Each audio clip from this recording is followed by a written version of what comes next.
अब हमारे पास question number 4 में F of x equal to X की पावर एन आता है और ये कह रहे हैं कि सिद्ध करना है कि एक्स इक्वल टू एन पर ये फलन हमारा क्या है, कंटिन्यूअस है, संतत है। ओके, और एन क्या है, पॉजिटिव इंटीजर है, पूर्णांक है, धन पूर्णांक है। तो इसमें सीधे सीधे मैं आपको डायरेक्टली कह सकता हूं कि आप एन पे इसकी लिमिट निकालिए। तो हमारा जो तरीका हो जाएगा, limit x tends to N of F of X is equal to limit x tends to N, और एफ एक्स हमारा एक्स की पावर एन है और इसमें एक्स की जगह पे क्या आ जाएगा, एन आ जाएगा। तो ये हमारा आंसर एन की पावर एन बनता है। और दूसरा एफ ऑफ एन निकालिए, तो सीधे सीधे क्योंकि एफ एक्स ये है, एक्स की जगह एन आ जाएगा, तो एन की पावर अगेन इसमें भी एन आ गया। तो ये दोनों के दोनों हमारे सेम आ गए। तो मैं ये कह सकता हूं कि ये फलन जो है क्या है, हमारा कंटिन्यूअस है। चलिए बढ़ते हैं क्वेश्चन नंबर 5 की तरफ। और 5 में हमें एक एफ एक्स फलन जो दे रखा है, F X equal to x है। ये एक्स कब है, जब हम ऐसे एक्स ले रहे हैं जो 1 से लेस और इक्वल हो, या ऐसे एक्स ले रहे हो जो 1 से अबव हो या ग्रेटर देन 1 हो, तो उनके लिए हमारा फंक्शन क्या है, F of x equal to 5 है। और ये कह रहा है कि हमें कंटिन्यूटी डिस्कस करनी है, क्या एक्स इक्वल टू 0 हो गया, एक्स इक्वल टू 1 हो गया और एक्स इक्वल टू 2 पे इनको कंटिन्यूटी को डिस्कस करना है कि क्या इन पे कंटिन्यूस है या नहीं है। अब आप ध्यान से देखिएगा, ये जो हमारा फंक्शन चेंज हो रहा है, ये किस पे चेंज हो रहा है, 1 पे चेंज हो रहा है। तो मैंने देखो यहाँ पे क्या लिखा, एक्स इक्वल टू 1 लिखा। अब जब मैं एक्स लेस देन 1 की बात करता हूँ, 1 के लेफ्ट की बात करता हूँ, तो 1 के लेफ्ट के लिए वो या लेस देन 1 के लिए हमारा जो एफ एक्स है वो क्या है, एक्स है। और ग्रेटर देन 1 के लिए जो हमारा एफ एक्स है वो कितना है, हमारा 5 है। अब मुझे कहाँ चेक करना है, मुझे चेक करना है एक्स इक्वल टू 0 पे। तो बताइए एक्स इक्वल टू 0 किस पार्ट में पड़ेगा, क्योंकि 0 जो है 1 से लेस होता है। तो 1 से लेस का मतलब F of x equal to, इस पे चेक करूंगा मैं। अब 0 के लेफ्ट में भी यही होगा, 0 के राइट में भी यही होगा, F of x equal to X होगा। तो मैं लिमिट एक्स टेंड्स टू 0 कहूं, एफ ऑफ एक्स यहाँ पे 0 के लेफ्ट या 0 के राइट में, यानी कि लेफ्ट हैंड लिमिट और राइट हैंड लिमिट निकालने की जरूरत नहीं है, क्योंकि 0 के लेफ्ट में भी और 0 के राइट में भी सेम फंक्शन है। लेफ्ट हैंड लिमिट और राइट हैंड लिमिट निकालने की ज्यादा जरूरत कहां पे पड़ती है, जहां पे फलन चेंज हो रहा था, जिसके लेफ्ट और राइट में चेंज हो रहा होता है। जैसे यहाँ पे 1 है, तो 1 के लेफ्ट में कुछ और है, 1 के राइट में कुछ और है, तो मुझे डाउट हो जाता है कि यहाँ पे हो सकता है फलन आपका डिसकंटिन्यूअस हो जाए। तो अब आप देखिए, f of x limit x tends to 0, और फलन क्या है हमारा, f of x equal to x है। The answer is 0 and of course f of 0, तो एफ ऑफ 0 भी क्या हो जाएगा। अब मैंने कहा था कि 0 के लेस देन 1 के लिए है, और हमारा एक्स इक्वल टू 0 है, क्या है, इस ग्रुप में पड़ता है, इस रेंज में पड़ता है, इसलिए मैं यहाँ पे एफ ऑफ 0 भी इसी से निकलेगा। तो ये 0 हो गया। तो दोनों के दोनों जो है लिमिट भी 0 आई है और फलन की वैल्यू भी क्या आई है, 0 आई है। तो मैं ये कह सकता हूं कि at X is equal to 0 पर एफ एक्स क्या है, हमारा कंटिन्यूअस है। अब हम दूसरी बात करते हैं। दूसरा पॉइंट क्या है हमारा, एक्स इक्वल टू 1। अब आप एक्स इक्वल टू 1 पे डिस्कस करते हैं। तो अब देखिए एक्स इक्वल टू 1 पे क्या तरीका होगा, एक्स इज इक्वल टू 1। मैंने आपसे कहा था कि आप यहाँ पे साफ साफ देख रहे हैं कि 1 के लेफ्ट में कुछ और फंक्शन है, 1 के राइट में कुछ और फंक्शन है। तो इसलिए मुझे जो ये काम करना था, limit x tends to 1 of x, अब ये दो पार्ट्स में ब्रेक हो जाएगा। कौन सा वाला, लेफ्ट हैंड लिमिट वाला और राइट हैंड लिमिट वाला। तो लेफ्ट हैंड लिमिट आप कैसे निकालोगे, वो आपको तरीका बताया था। लिमिट एक्स टेंड्स टू, यहाँ पे 1 लिखा मैंने, यहाँ -1 लिखा, ये एफ ऑफ एक्स लिखा, और is equal to limit x tends to 1, ये माइनस सिंबल, और फलन क्या है हमारा, लेस देन 1 के लिए हमारा है F of x equal to x है। अब आप एक्स की जगह पे 1 रखिएगा, -1 नहीं रखेंगे, 1 रखेंगे, तो हमारा आंसर क्या बन जाएगा, 1 बन जाएगा। और राइट हैंड साइड में लिमिट देखिए एक्स टेंड्स टू 1, ये प्लस लिखा, यहाँ पे एफ एक्स लिखा, और इक्वल टू कहां पे चेंज आएगा, यहां पे चेंज आएगा, क्योंकि इसके लिए जिम्मेदार कौन है, F of x equal to 5 है। ओके, और अब हमारा आंसर क्या बन गया, 5 आ गया। आप देख रहे हैं यहाँ पे कि लेफ्ट हैंड लिमिट और राइट हैंड लिमिट दोनों के दोनों इक्वल नहीं है, तो इसका मतलब क्या है कि इसका कंक्लूजन ये है कि जब लेफ्ट हैंड और राइट हैंड लिमिट एग्जिस्ट बराबर ही नहीं है, इसका मतलब ये है एक्चुअली कि limit x tends to 1 of f x का अस्तित्व नहीं है। ओके, लेफ्ट साइड का मतलब लेफ्ट वाले का अस्तित्व है, राइट वाले का है, लेकिन एग्जैक्टली एक्स इक्वल टू 1 पे उसका एग्जिस्टेंस ही नहीं है। तो जब लिमिट ही एग्जिस्ट नहीं करती है तो कंटिन्यूटी पे क्वेश्चन मार्क लग जाता है, और हम ये कह सकते हैं, हमारा कंक्लूजन ये होगा कि जो फलन है हमारा एफ एक्स, वो एक्स इक्वल टू 1 पे क्या है, डिसकंटिन्यूअस है। ये हो गया हमारा केस खत्म। अब तीसरा बिंदु क्या है हमारा, हमें x इज इक्वल टू 2 पे डिस्कस करना है। तो x इक्वल टू 2 का मतलब, और 2 कहाँ होगा, 2 जो है 1 से अबव है, और जो 2 जो है 1 से अबव है, तो उसके लिए हमारा फंक्शन क्या हो जाएगा, f of x equal to 5 हो जाएगा। अब जब हम x इक्वल टू 2 पे डिस्कस कर रहे हैं, तो क्योंकि 2 पे फंक्शन चेंज नहीं हो रहा है, तो हमारा f of x equal to x equal to 2 के लिए हमारा फलन क्या है, 5 है। तो 5 पे भी ये क्या आ जाएगा, कंटिन्यूअस आ जाएगा।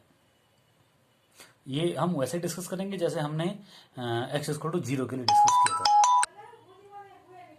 ओके, हमारा जो क्वेश्चन है ये यहाँ पे क्वेश्चन नंबर 6 हम बात कर रहे हैं, और f of x equal to किस तरह से डिफाइन किया गया, परिभाषित किया गया है कि 2x प्लस 3 है यदि x जो है 2 से लेस है और इक्वल टू 2 है, और अगर x जो है ग्रेटर देन 2 है तो हमारा फलन जो है 2x माइनस 3 है।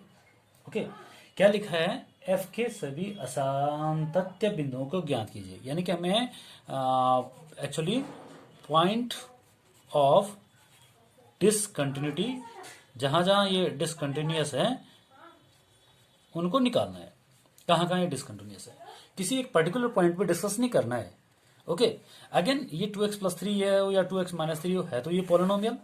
ओके, तो ये 2x प्लस 3 2x माइनस 3 कहाँ पे डिस्कस हो रहा है, कहाँ पे चेंज हो रहा है, ये कह रहा है, इसने कहा कि x इक्वल टू 2 पे चेंज हो रहा है, ये x इक्वल टू 2 पे चेंज हो रहा है। ओके, तो लेस देन 2 के लिए हमारे पास फलन कितना है, 2x प्लस 3 है, और ग्रेटर देन 2 के लिए हमारे पास फलन क्या है, 2x प्लस 3 है। तो अब हम इसको अगेन प्रीवियस क्वेश्चंस की तरह 3 पार्ट्स में ब्रेक करेंगे। एक बार हम ऐसा x की बात करेंगे जो लेस देन 2 है, एक बार ऐसे x की बात करेंगे जो ग्रेटर देन 2 हो, और एक बार बात करेंगे जो x इक्वल टू 2 हो। तब मैं क्या करता हूँ, इसको x इक्वल टू k लेता हूँ, और ये जो k है वो लेस देन 2 है, फॉर मतलब x इन के लिए। तो अब आप इसको कैसे करेंगे, इसमें लिमिट निकालेंगे, limit x tends to k। k क्या है, एक आर्बिट्रेरी है, कुछ भी हो सकता है जो, लेकिन कंडीशन क्या होगी, वो लेस देन 2 होगा के लिए। अब इस k पे हम क्या करते हैं, लिमिट निकालते हैं। तो limit x tends to k, limit x tends to k, और ये फलन क्या है, लेस देन k। यहाँ पे क्या आएगा, जो लेस, क्योंकि मैं ऐसे k की बात कर रहा हूँ जो लेस देन 2 है, तो ये हमारा 2x प्लस 3 आ जाएगा। और आप x की जगह k रखिए तो हमारा आंसर 2k प्लस 3 बनता है। ओके, तो लिमिट हमारी 2k प्लस 3 आई है। और अब अगले स्टेप में हम f ऑफ k निकालेंगे, यानी कि फलन की वैल्यू k पे। ध्यान रखिएगा k हमारा इस समय लेस देन 2 है, तो उसके लिए 2 इंटू के प्लस 3, क्योंकि लेस देन k के लिए हमारा फलन 2x प्लस 3 है, तो यहाँ पे हम x की जगह पे 2k पुट करेंगे। ओके, तो वो आंसर 2k प्लस 3 हो जाएगा। तो खैर मेन कंक्लूजन ये है कि जो हमारी लिमिट है और जो हमारी फंक्शन की वैल्यू है, दोनों के दोनों सेम आ गए हैं। इसका मतलब कंक्लूजन ये हो गया कि for x equal to k, जो कि लेस देन क्या है, 2 है, के लिए हमारा एफ एक्स क्या है, फलन जो है क्या है,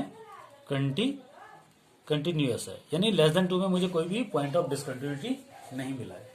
अब हम बात करेंगे किसकी, जो ऐसे x की जो ग्रेटर देन 2 है। ओके, तो x इज इक्वल टू मैंने k लिया, और अब मैं उन नंबर्स की बात कर रहा हूं जो 2 से अबव है। आपको याद होगा कि इसके लिए जिम्मेदार फंक्शन हमारा क्या है, ग्रेटर देन 2 के लिए हमारा है 2x-3 है। तो मैं फिर लिमिट निकालूंगा, x tends to k of f of x is equal to limit x tends to k, और हमारा ये आ गया 2x-3 आ गया, और ये पुट कीजिएगा x की जगह पे k, तो 2x-3 आ गया। एंड हेंस दूसरे पार्ट में अब हम f ऑफ k निकालेंगे, तो f ऑफ k के लिए भी यही इसी को मैं यूज करूंगा, नहीं सॉरी, हाँ ग्रेटर देन, क्योंकि हमारा k इस समय ग्रेटर देन 2 है, यस, तो यही वाला यूज करेंगे। सो x की जगह पे k आ गया, तो 2k-3 आ गया। अगेन जो लिमिट निकली 2k-3, जो फलन की वैल्यू निकली 2k-3, तो ऐसे x जो ग्रेटर देन 2 हैं उनके लिए, क्योंकि लिमिट और फलन की वैल्यू दोनों के दोनों सेम निकली हैं, तो हम ये कह सकते हैं, हमारा यहाँ पे निष्कर्ष निकल जाएगा कि x ग्रेटर देन 2 के लिए भी ये फलन क्या है, कंटिन्यूअस है। x, और अब हम बात करेंगे x इज इक्वल टू 2 के लिए, जो हमारा तीसरा केस था, case third. Okay, x is equal to 2 के लिए, या ये जो है 2 इज इक्वल टू हमारा इसमें क्या है, k है। तो लिमिट, अब देखिए डायरेक्टली लिमिट, क्योंकि 2 पे ये लेफ्ट राइट में कुछ और फंक्शन है, राइट साइड में कुछ और फंक्शन है। सो मैं जो बार बात बोल रहा हूँ कि x tends to 2, f of x है, ये अब दो पार्ट्स में इवेल्यूएट होगी। एक बार हम लेफ्ट हैंड लिमिट निकालेंगे, और लेफ्ट हैंड लिमिट निकालने का तरीका क्या होगा, limit x tends to 2 minus f of x is equal to limit x tends to 2, और लेस देन 2 के लिए हमारे पास जो रिस्पॉन्सिबल फंक्शन था वो क्या था, 2x+3, शायद 2x+3, लेट मी कंफर्म,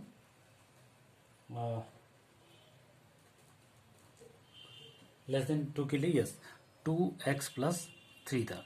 अब आप x की जगह 2 पुट कीजिए यहाँ पे, तो x की जगह 2 पुट करेंगे तो ये हमारे पास कितना आ जाएगा, 2 × 2 4, एंड 4 + 3 7, तो ये कितना आ गया, 7 आ गया।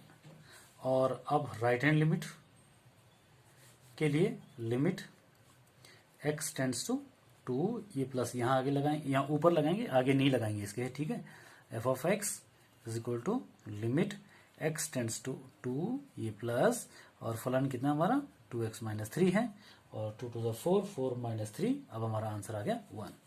तो बिकॉज एज हम यहाँ पे देख रहे हैं कि लेफ्ट हैंड लिमिट और राइट हैंड लिमिट क्या नहीं है, इक्वल नहीं है, तो इसका मतलब जो है लिमिट का अस्तित्व नहीं है, दोनों दाएं पक्ष की, बाएं पक्ष की सीमा और दाएं पक्ष की सीमा बराबर नहीं है, तो सीधी सीधी हमारे डिसकंटिन्यूटी जो है, कंटिन्यूटी जो है फेल हो जाती है। यानी कि ये जो x इज इक्वल टू 2 है, ये क्या है, पॉइंट ऑफ डिसकंटिन्यूटी है,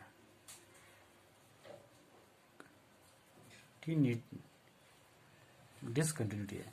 जैसे मैंने आपको ये समझाने की कोशिश की थी कि ये देखिए नंबर लाइन है, ये x इक्वल टू 2 है, इधर भी कंटिन्यूस था, इधर भी कंटिन्यूस था, मतलब ग्रेटर देन 2 के लिए भी कंटिन्यूस आया था, लेस देन 2 के लिए भी कंटिन्यूस आया, लेकिन ठीक एग्जैक्टली 2 पे वो डिसकंटिन्यूस आ गया।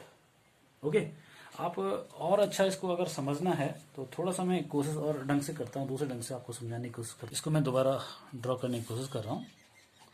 थोड़ा सा कंफ्यूज ये हो गया था कि फलन fx है हमारा, तो एक बार ये 2x+3 है, और ये किसके लिए है, x लेस देन और इक्वल टू 2 के लिए, और ये 2x-3 है, ये x ग्रेटर देन 2 के लिए।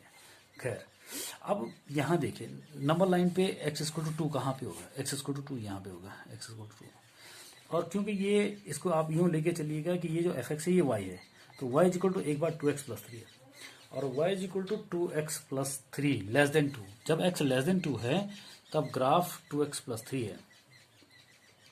जैसे सपोज करो मैं x इक्वल टू 0 पुट करता हूँ तो y इक्वल टू 3 आता है। ओके,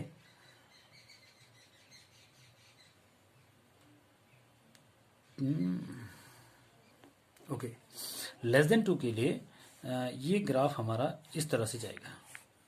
ओके, ये किसका ग्राफ आया, f of x is equal to 2x+3 का है। और लेस देन 2 के लिए, सॉरी ग्रेटर देन 2 के लिए, अगर x ग्रेटर देन 2 है तो ग्रेड जैसे मान लो सपोज करो 2 से ऊपर के हैं तो उनके लिए किस तरह का आएगा, उनके लिए इसका जो ग्राफ आएगा वो इस तरह का जाएगा। ओके, अब आप एक चीज देखिए, इस बिंदु के जो निर्देशांक हैं इस वाले के, ठीक है, तो यहाँ पे x2 है और y कितना आ रहा है यहाँ पे, ये 0 तो नहीं आएगा, थोड़ा x=2 पे इसके निर्देशांक आए 2,7, ठीक है ना। और इसका जो आ रहा है लगभग ये यहाँ नहीं आएगा, यहाँ पे आएगा, ये 1 से शुरू होगा, ये 1, x2 y 1 आएगा। तो यहाँ पे देखिए x जब 2 है तब y 1 भी है, x जब 2 है y 7 भी, और ये इतना बड़ा गैप आ गया यहाँ पे। सो ये जो है मेन स्केच है cause of the discontinuity. Okay, hope that अभी आपकी समझ में आ गया होगा कि किस तरह से मैंने ग्राफिकली भी और एल्जेब्रिकली पिक्चर से के थ्रू भी आपको समझा दिया है और मैथमेटिकली भी आपको समझा दिया है। Thank you.